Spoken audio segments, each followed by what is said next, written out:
नमस्कार दोस्तों। आज के इस वीडियो में हम आपको बताएंगे कि गर्भ गीता क्या है और गर्भ गीता में आखिर अर्जुन और कृष्ण के बीच क्या-क्या बातें हुई थी। तो चलिए वीडियो की शुरुआत करते हैं और बताते हैं कि श्री कृष्ण और अर्जुन के बीच में क्या-क्या बातें हुई और श्री कृष्ण ने इन सारे सवालों के जवाब अर्जुन को कैसे दिए। श्री गर्भ गीता। हे मधुसूदन, कृपया आप मुझे बताएं कि प्राणी जब गर्भ योनि में आता है तो वह अपने किस गुण दोष के कारण आता है। प्राणी जन्म से पहले गर्भ में कष्ट पाता है और जन्म के समय भी असहनीय पीड़ा पाता है। इसके बाद भी वह रोग पीड़ा के कारण दुख पाता है। उसके बुढ़ापे में अनेक रोग घेर लेते हैं और उसकी मृत्यु हो जाती है। अतः हे भगवान, कृपा करके मुझे यह बताएं कि वे कौन से कार्य हैं जिनसे मनुष्य जन्म मृत्यु के दुखों से बच सकता है। श्री भगवानोवाच। हे धनुधारी, जन्म मृत्यु का बंधन तो उन प्राणियों की नियति है जो संसार में क्रियावंती रहते हैं। जो प्राणी संसार में नष्ट होने वाले पदार्थों से प्रेम करते हैं वे संसार की नश्वर वस्तुओं की इच्छा रखते हैं। मनुष्य संसार की दौलत पाने की कामना तो करता है परंतु भगवान की भक्ति से विमुख रहता है। इसीलिए वह बार बार अनेक योनियों से पैदा होकर जीवन मरण और गर्भ में दुख भोगता है। अर्जुनोवाच। हे माधव, संसार की मोह माया से मुक्ति तो संभव नहीं है। मन 5 विकारों में वश में है। वे 5 विकार है काम, क्रोध, लाभ, मोह और अहंकार। यह मन मस्त हाथी की तरह है। माया मन को हार लेती है। इन 5 विकारों से अहंकार सबसे प्रबल है। यह प्राणी को नरक की ओर ले जाता है। हे जनार्दन, इस मदमस्त हाथी को कैसे वश में किया जाए, अर्थात मनुष्य को कौन से प्रयत्न करने चाहिए जिनसे मन को भक्ति में लगाया जा सके। तो वहीं श्री कृष्णोवाच। हे कौन्तेय, जिस प्रकार मस्त हाथी को वश में करने के लिए महावत अंकुश का प्रयोग करता है, उसी प्रकार मन को काबू करने के लिए ज्ञान रूपी अंकुश का प्रयोग आवश्यक है और भक्ति ज्ञान अभ्यास करने पर प्राप्त होते हैं। अहंकार करने से जीवन नरक बनता है। वहीं अब अर्जुनोवाच।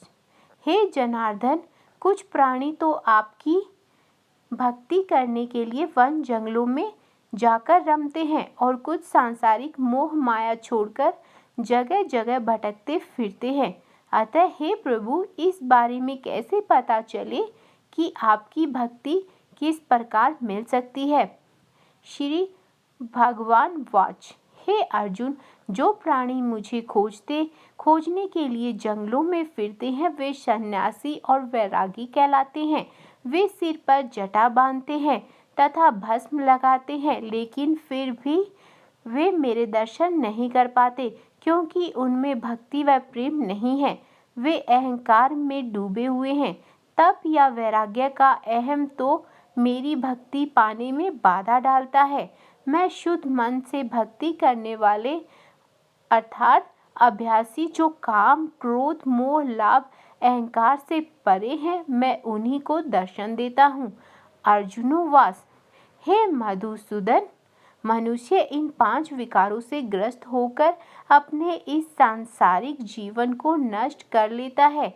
हे माधव, वह कौन सा पाप है जिसके कारण किसी की स्त्री असमय ही मर जाती है, किसी के पुत्र मर जाते हैं और किस पाप के कारण व्यक्ति नपुंसक हो जाता है।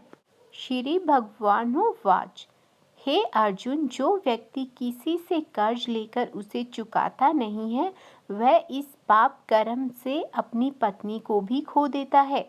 उसी प्रकार जो किसी की अमानत को नहीं लौटाता उसके पुत्र भी मर जाते हैं। जो किसी व्यक्ति को सहायता करने का वचन देकर भी समय पर उसकी सहायता नहीं करता, वह नपुंसक होता है और ये सभी बड़े पाप है। अर्जुनोवाच, हे कृपा निधान, मनुष्य किस पाप के कारण हमेशा रोगी रहता है और किस पाप के कारण बोझा ढोने वाले गधे का जन्म पाता है? स्त्री तथा गधे का जन्म प्राणी को किस पाप कर्म के कारण मिलता है? मनुष्य किस कुकर्म के कारण जघन्य पशु बनता है? श्री कृष्णोवाच, हे धनुधारी, जो मनुष्य अपनी कन्या को बेच देता है वह हमेशा रोगी रहता है। जो अभक्ष्य भोजन करता है और विषय विकार के लिए मदिरा पान करता है वह गधे का काम करता है। जो झूठी गवाही देने वाला होता है वह स्त्री का जन्म पाता है। जो भोजन बनाकर पहले स्वयं खा लेते हैं बाद में भगवान को दान करते हैं वे बिल्ली सूकर की योनि प्राप्त करते हैं। अर्जुनोवाच, हे कृपानिधान, इस संसार में जिन प्राणियों को आपने धन दौलत प्रदान की है और उत्तम वाहन दिए हैं उन्होंने कौन से पुण्य किए हैं?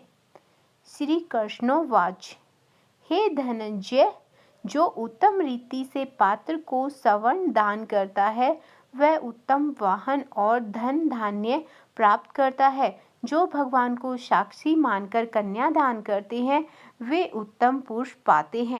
अर्जुनोवाच, हे दयानिधे, इस संसार में आपने किसी को तो इतना सुंदर बनाया है और किसी को इतना कुरूप, किसी को धनवान बनाया है तो किसी को निर्धन, ऐसा क्यों? श्री भगवानोवाच, हे अर्जुन, जिन प्राणियों ने अन्नदान दिया है उनका स्वरूप सुंदर है। जिन्होंने विद्यामान किया है वे विद्वान हैं। फिर भी पुरुष रूप स्वरूप नहीं बल्कि गुण को महत्वपूर्ण देता है। जो संतों की सेवा करते हैं वे धनवान और पुत्रवान होते हैं। अर्जुनोवाच, हे मधुसूदन, मनुष्य धन और सांसारिक सुखों के प्रति इतना मोह क्यों रखता है? अर्जुनोवाच, हे कुंते, यदि प्राणी मेरी कृपा से वंचित हो जाए तो वह धन दौलत आदि से मोह करने लगता है। ये सब नाशवान है। विवेकी प्राणी इनसे दूर रहता है। जो व्यक्ति सांसारिक मोह त्याग कर पवित्र सतलोक के दर्शन करके मेरी निष्काम भक्ति करता है वह राजा के समान सुख पाता है, ज्ञान प्राप्त करता है और सभी वस्तुएं नाशवान है। केवल मेरी भक्ति ही ऐसी है जिसका कोई नाश नहीं होता। अर्जुनोवाच, हे जनार्दन, मनुष्यों में शारीरिक रोगों जैसे रक्त विकार, खंडवायु, अंधता तथा पंगुता आदि का क्या कारण है? ये रोग क्यों होते हैं? प्लीज मुझे बताने की कृपा करें। श्री भगवानोवाच, हे अर्जुन, जो प्राणी मेरी भक्ति से विमुख होकर माया में लिप्त हो जाते हैं वे क्रोधी, रक्त विकारी, आलसी, दरिद्रशील, संयम रहित, खंड वायु जैसे रोगों से ग्रसित होते हैं। जो स्त्री अपने पतिव्रत धर्म का पालन नहीं करती वह संयम रहित, ज्योतिहीनता जैसे विकारों से ग्रस्त होती है। अर्जुनोवाच, हे मधुसूदन, कृपा करके गुरु दीक्षा के बारे में कुछ बताएं। मुझे गुरु की महिमा के बारे में भी बताएं। श्री भगवानोवाच, हे धनुधारी, तुम्हारा यह प्रश्न संपूर्ण मानव जाति के लिए कल्याणकारी है। तुम धन्य हो और धन्य है तुम्हारी जननी। हे पार्थ, ब्रह्मचारी और सन्यासी पुरुष जो ईश्वर भक्ति और परोपकार में लगा हो उसे ही गुरु बनना चाहिए। जो अपने गुरु की देख रेख में ही मेरी पूजा करे, गुरु की कृपा से विमुख वाणी 7 ग्राम मारने का पाप भोगता है। ऐसे प्राणी का मुख देखना भी पाप है। हे अर्जुन, सारे संसार के गुरु जगन्नाथ है। विद्या का गुरु काशी, चारों वर्णों का गुरु ब्राह्मण, ब्राह्मण का गुरु सन्यासी है। सन्यासी उसे कहते हैं जो सब कुछ त्याग कर मुझ में रम गया हो, और वह ब्राह्मण जगत गुरु है।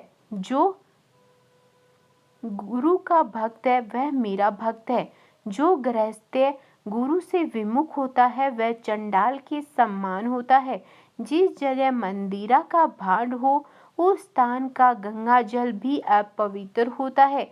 इसी तरह गुरु से विमुख व्यक्ति का भजन भी अपवित्र होता है, उसके सभी कर्म निष्फल है। ऐसा व्यक्ति कुकुर, शुकर, गर्द, काक इन योनियों को पाता है, और यह अजगर सर्प के समान आलस्य में डूबकर तिरस्कार पाता है। हे कौन्तेय, गुरु दीक्षा के बिना प्राणी का उद्धार संभव नहीं है। जो गुरु की सेवा करता है उसको कई अश्वमेध के पुण्य का फल मिलता है। हे अर्जुन, जो प्राणी तुम्हारे संवाद को पढ़ेंगे और सुनेंगे वे गर्भ के दुख से बचेंगे। वे नरक की 84 योनियों के झंझट यानी कि जन्म मरण से भी बचेंगे। भगवान श्री कृष्ण के मुखारविंद से इस प्रसंग को अर्जुन ने बड़े ध्यान से सुना। इस कारण इस पाठ का नाम गर्भ गीता दिया है। इस प्रसंग को पढ़ने और सुनने से व्यक्ति के पाप और पुण्य का फल मिलता है, इसीलिए उस व्यक्ति पर सदैव भगवान श्री कृष्ण की कृपा बनी रहती है। श्री नंदन भगवान श्री कृष्ण व अर्जुन के वार्तालाप से परिपूर्ण यह प्रसंग जनश्रुति और सामाजिक मान्यता के आधार पर लिखा गया है। तो आपको गर्भ गीता कैसी लगी हमें कमेंट करिए और हमारे चैनल को ज़रूर सब्सक्राइब करें।